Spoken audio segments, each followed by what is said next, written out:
दिल्ली में चुनाव होने वाले हैं और इसको लेकर आप खबर अखबारों में, अपने टेलीविजन में, फिर चाहे अपने मोबाइल फोन में देख या फिर सुन रहे होंगे। लेकिन अभी तक इस चुनाव में क्या आपने कभी कांग्रेस पार्टी का जिक्र होते सुना है? नहीं सुना होगा, क्योंकि कांग्रेस पार्टी का कहीं जिक्र ही नहीं हो रहा है। और अब इसकी बौखलाहट राहुल गांधी के चेहरे पर भी साफ दिख रही है। राहुल गांधी अब अपने ही नेताओं पर भड़कने लगे हैं, लेकिन वहीं भाजपा अपनी जीत के लिए धुआंधार प्रचार कर रही है और अब पार्टी ने सीएम योगी आदित्यनाथ को भी चुनाव मैदान में उतार दिया है। विस्तार से आपको बताएंगे, लेकिन इससे पहले आप आयोन भारत को सब्सक्राइब कर लीजिए। स्वागत है आपका, मेरा नाम तान्या अधिकारी। दिल्ली में होने जा रहे चुनाव को लेकर भाजपा एक के बाद एक दांव चल रही है। पहले घोषणा पत्र से भाजपा ने जीत की पहली चाल चली थी और अब जो दांव भाजपा चलने जा रही है वो तो जीत की गारंटी माना जा रहा है। भाजपा ने अपने दमदार नेता यूपी के सीएम योगी आदित्यनाथ को प्रचार के लिए उतार दिया है, लेकिन दिल्ली की जनता भी अपना मन बदलने के लिए बीजेपी ने एक और बड़ा दांव खेला है। दरअसल बीजेपी ने यूपी के बाबा योगी आदित्यनाथ को चुनाव प्रचार के लिए बड़ा दावेदार बना दिया है।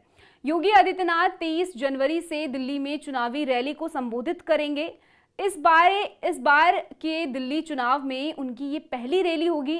भाजपा ने उनकी 14 रैलियां आयोजित की हैं, जहां वो हुंकार भरते नजर आएंगे।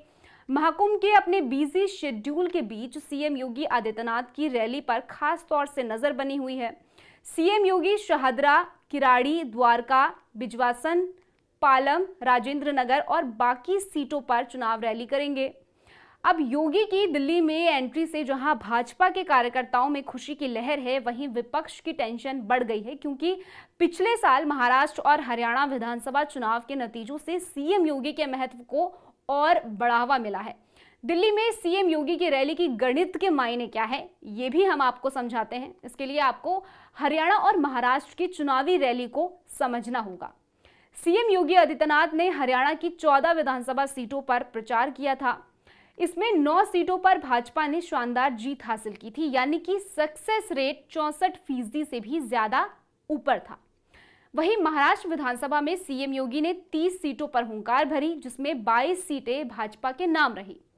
वहां सक्सेस रेट 78% रहा, यानी कि साफ है योगी की मौजूदगी मतलब जीत की गारंटी। सीएम योगी की मौजूदगी चुनाव में किस कदर से एक नया एंगल लाने वाली है, इसकी मिसाल महाराष्ट्र और हरियाणा चुनावों में साफ दिखी। इन चुनावों में उनका नारा बटेंगे तो कटेंगे ने खूब सुर्खियां बटोरी। दिल्ली का सियासी रण भाजपा के लिए खास है, क्योंकि भाजपा दिल्ली विधानसभा में लंबे समय से अपनी पैठ नहीं बना पाई है। ऐसे समय में दिल्ली के विधानसभा चुनाव में योगी बाबा की एंट्री भाजपा के लिए काफी खास होती जा रही है। वैसे भी प्रधानमंत्री मोदी, अमित शाह और साथ ही में मुख्यमंत्री योगी आदित्यनाथ के चुनाव प्रचार का जमीनी असर होता रहा है। इस तिगड़ी में आखिरकार आखिरी वक्त में जनता का मिजाज बदलने की क्षमता है, और फिर चाहे योगी आदित्यनाथ ने प्रयागराज के भव्य महाकुंभ की चाक चौबंद व्यवस्था करके हिंदुओं के मन में और भी ज्यादा खास जगह बना ली है। दिल्ली की चुनाव सिर पर है, लेकिन विपक्ष की सबसे बड़ी पार्टी ये समझने को ही तैयार नहीं है कि चुनाव में वो करे क्या।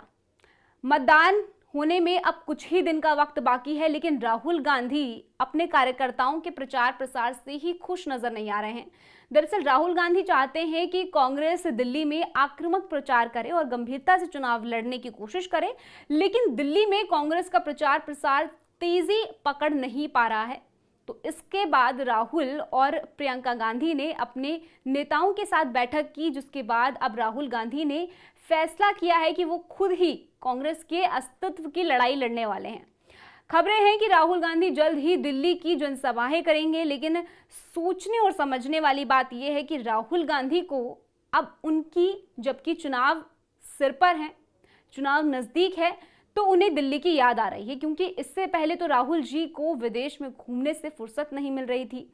अब जब मस्ती से छुट्टी मनाकर राहुल गांधी विदेश से लौटे हैं, तो उनको कार्यकर्ताओं पर भड़कने की सूझ रही है। मतलब करे कोई भरे कोई, और यही कारण है दिल्ली में जेपी अग्रवाल जैसे वरिष्ठ नेता चुनाव के दौरान खुली नाराजगी अपनी जाहिर कर रहे हैं। बीते 2 विधानसभा चुनावों से कांग्रेस का एक भी खाता नहीं खुल पाया है। इस बार कांग्रेस पार्टी के पास खोने को कुछ नहीं है, लेकिन इज्जत तो दांव पे लगी हुई है और यही डर अब दिखने भी लगा है। पहले अपने बड़े चेहरों को मैदान में उतारना, फिर 300 यूनिट बिजली फ्री और महिलाओं को 2500 रुपए हर महीने देने का ऐलान करना, ये सब दिखा रहा है कि कांग्रेस पार्टी भी अब आम आदमी पार्टी के नक्शे कदम पर चल रही है। लेकिन आखिर में इन दोनों पार्टियों का चुनाव बाद क्या हाल होने वाला है, ये सभी जानते हैं। बाकी दिल्ली के चुनाव को लेकर आप अपनी क्या राय रखते हैं, कमेंट सेक्शन में जरूर बताइएगा। फिलहाल इस खबर में इतना ही।